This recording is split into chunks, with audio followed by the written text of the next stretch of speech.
China ने तैयार की खतरनाक साइबर हैकर्स की फौज, भारत को युद्ध में हराने की चीनियों की तैयारी। मोदी ने चलाया ऐसा हथौड़ा कि फेल हो जाएंगी जिनपिंग की सारी चाल। दोस्तों, चीन एक तरफ एलएसी पर युद्ध करने को आतुर हो रहा है, वहीं सीमा पर कई मिसाइल डिफेंस सिस्टम भारत के खिलाफ लगा चुका है, तो वहीं दूसरी तरफ वो भारत के खिलाफ साइबर अटैक की साजिश को अंजाम देने में लगा है। जी हाँ दोस्तों, आपने बिल्कुल सही सुना। चीन अब समझ गया है कि एलएसी पर तो उसकी दाल नहीं गलने वाली, क्योंकि भारतीय जवानों से तो चीन इतना खौफ खाता है जिसे पूरी दुनिया जानती है, और इसीलिए चीन अब भारतीय साइबर को अफेक्ट करने की साजिश रच रहा है। दोस्तों, कहा जा रहा है कि मुंबई जैसे हालात होने वाले हैं। सूत्रों की माने तो भारत के बड़े बड़े परमाणु और डिफेंस संस्थानों पर चीन हमले की साजिश कर रहा है। ये ऐसा खुलासा हुआ है दोस्तों, जिससे भारत सरकार काफी चौकन्नी हो गई है। दोस्तों, इसके अलावा एक और ऐसी खबर मिली है जिसने सबको सख्ते में डाल दिया है।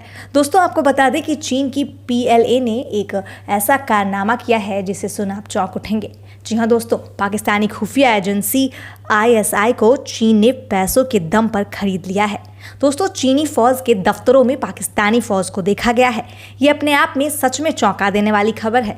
दोस्तों, चीन और पाकिस्तान की ये दोस्ती तो सबको पता ही थी, और ये क्यों हुई थी इससे भी सब परिचित थे, लेकिन अब जो हुआ है वो बहुत चौंका देने वाला है। दोस्तों, इस वीडियो में आपको हम चीन के सारे साइबर अटैक्स के बारे में बताएंगे, और आपको ये भी बताएंगे कि वो कौन सी चाल चल रहा है भारत के खिलाफ, जिसमें साइबर अटैक की बड़ी साजिश की बू आ रही है।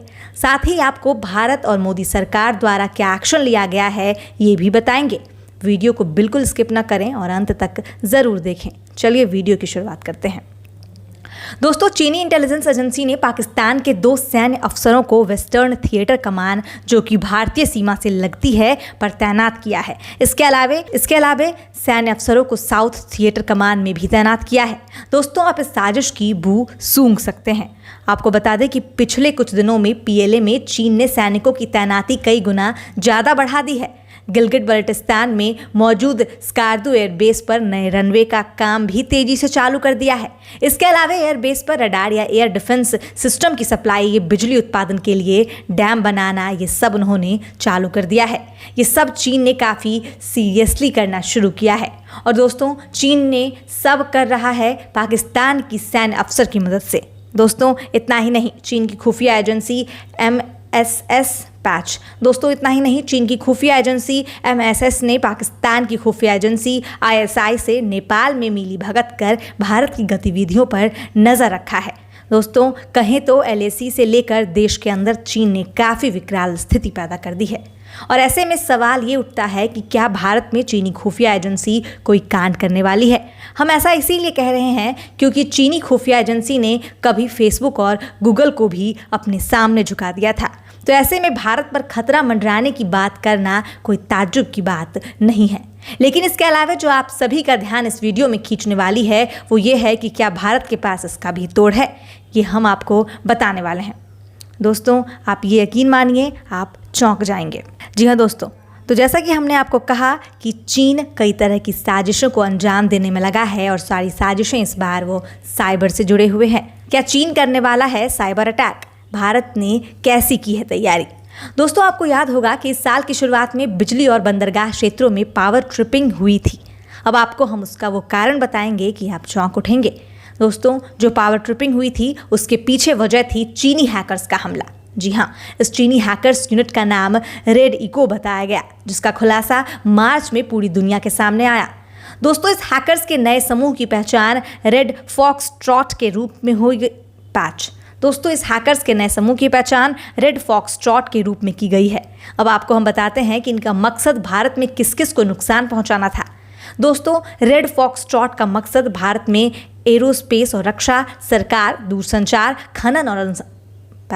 खनन और अनुसंधान संगठनों को अपना टारगेट बनाने का था। ये क्या है और कैसे काम करता है, इसकी जानकारी भी आपको हम देने वाले हैं।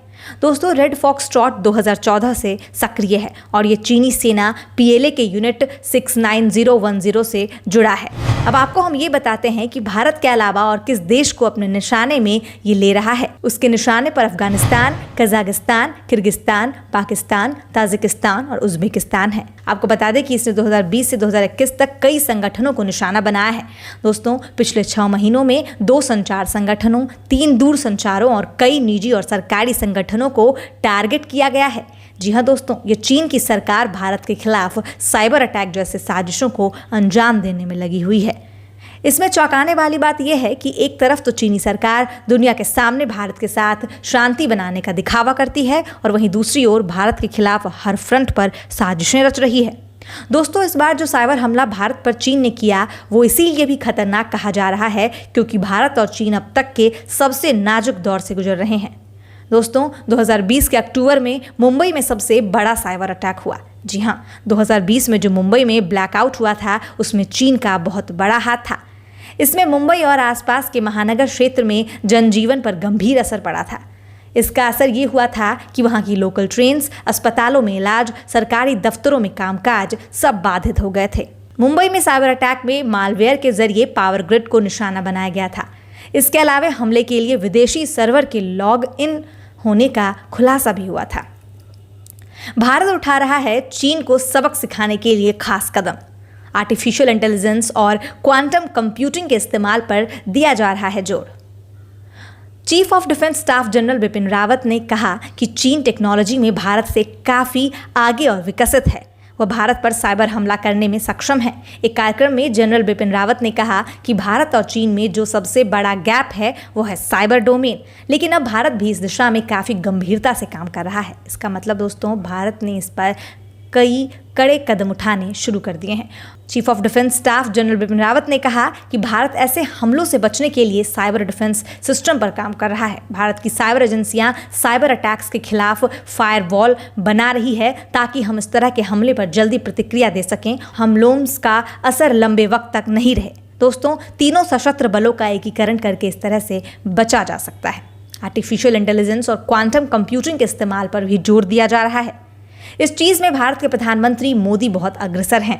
प्रधानमंत्री लेह पहुंचकर न केवल भारतीय सेना का हौसला बढ़ाते हैं वरन चीन और पाकिस्तान को भी सीधा संदेश देते रहते हैं कि शांति सद्भावना के साथ ज़रूरत पड़ने पर भारत मुंहतोड़ जवाब भी देना जानता है। प्रधानमंत्री नरेंद्र मोदी की कूटनीतिक तथा सामरिक नीति ने पहले पाकिस्तान और अब चीन को बहुत हद तक अलग थलग कर दिया है। अमेरिका, फ्रांस, रूस, जापान, ऑस्ट्रेलिया, यूरोपीय समुदाय, एशियन इस समय चीन को विस्तारवादी और विनाशकारी करार देते हुए भारत के साथ खड़े दिख रहे हैं। लेकिन ध्यान में रखना होगा कि आर्थिक मोर्चे पर असली चुनौती साइबर हमले हैं।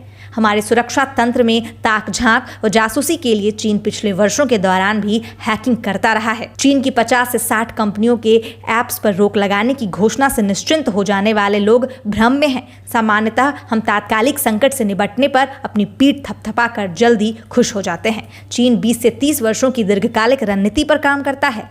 उसने परमाणु और जैविक हथियारों के साथ साइबर हमलों के लिए 10 वर्षों से तैयारी की हुई है। उसने अपना जाल उस पर निर्भर पाकिस्तान और उत्तर कोरिया के अलावा बांग्लादेश, श्रीलंका, नेपाल, मलेशिया तथा अमेरिका, अफ्रीकी देशों तक फैला लिया है।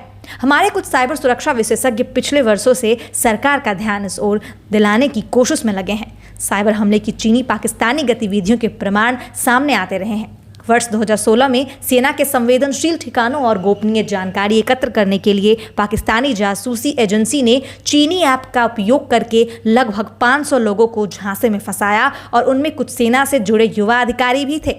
इन्हें इस ऐप के माध्यम से हनी ट्रैप किया गया।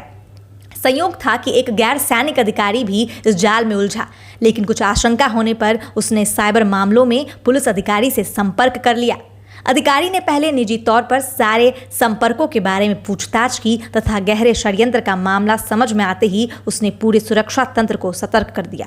जांच में सबूत मिले कि इस ऐप को पाकिस्तान से संचालित कर जानकारी इकट्ठा करने की तैयारी थी। सेना के अधिकारियों को भी आगे सतर्क रहने को कहा गया।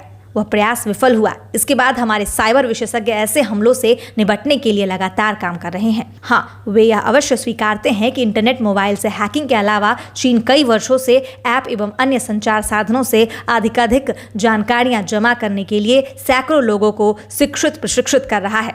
हमारे इंडस्ट्रियल एरिया की तरह कुछ बस्तियों में दिन रात यह काम होता है। युवक साल भर थोड़ी सी छात्रवृत्ति पर यहाँ जोर दिए जाते हैं। मतलब वायरस की तरह हजारों तरह के गेम्स इस ढंग से तैयार हो सकते हैं जिससे दुनिया के चुनिंदा देशों की अच्छी बुरी सामाजिक, आर्थिक, सामरिक सूचनाओं का भंडार कोश बनता रहे।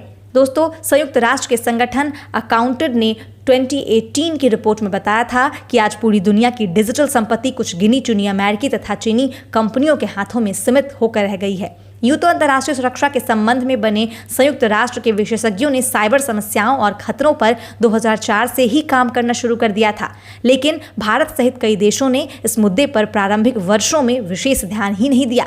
नतीजा यह है कि साइबर धंधे, षड्यंत्र, आक्रमण के लिए सक्रिय चीन तेजी से घुसपैठ करता गया है। इस खतरे को समझते हुए अंतर्राष्ट्रीय संगठन की फरवरी 2020 में हुई एक बैठक में डिजिटल दुनिया और साइबर चोरी तथा हमलों से बचने के लिए कई देशों ने नए मजबूत नियम कानून बनाने की सिफारिश भी की है। भारत ने इसी दृष्टि से अपने संचार माध्यमों और डिजिटल कामकाज के लिए नियम कानून की प्रक्रिया भी शुरू कर दी है। अमेरिका तो चीन से मुकाबला कर रहा है। फिलहाल वह भारत से निकट संबंधों का दावा कर रहा है, लेकिन पिछले अनुभव बताते हैं कि सुरक्षा मामलों में उस पर पूरी तरह निर्भर नहीं रहा जा सकता है। वह भी गिरगिट की तरह अपने स्वार्थों के आधार पर दोस्ती, दूरी या दुश्मनी तक कर दिखाता है। दोस्तों, केवल इजरायल इस मामले में सर्वाधिक सहयोग कर सकता है। आतंकवाद से निपटने में उसने बहुत सावधानी तथा गोपनीयता से सहायता की है और आगे भी कर सकता है। युद्ध के लिए हथियार बेचने वाले देश हमें अत्याधुनिक हथियार देने की पेशकश कर रहे हैं, लेकिन संचार और साइबर की सर्वाधिक श्रेष्ठ टेक्नोलॉजी के बिना कोई लड़ाई नहीं जीती जा सकती है। दोस्तों, प्रधानमंत्री मोदी ने लद्दाख में भारतीय सेना को संबोधित करते हुए चीन का नाम लिए बिना सीधे चेतावनी दे दी थी कि अब विस्तारवादी नीतियों को विकासवाद की नीतियों पर चलना होगा।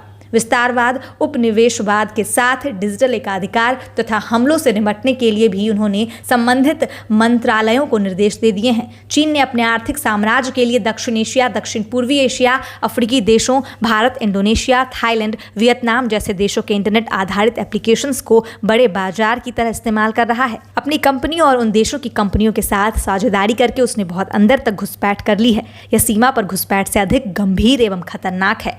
इस दृष्टि से भारत को ही नहीं, दुनिया के अधिकांश देशों को अपनी संप्रभुता, साइबर कारोबार की रक्षा करते हुए साइबर सुरक्षा और स्वायत्तता के लिए मिलकर नए कानून बनाने होंगे।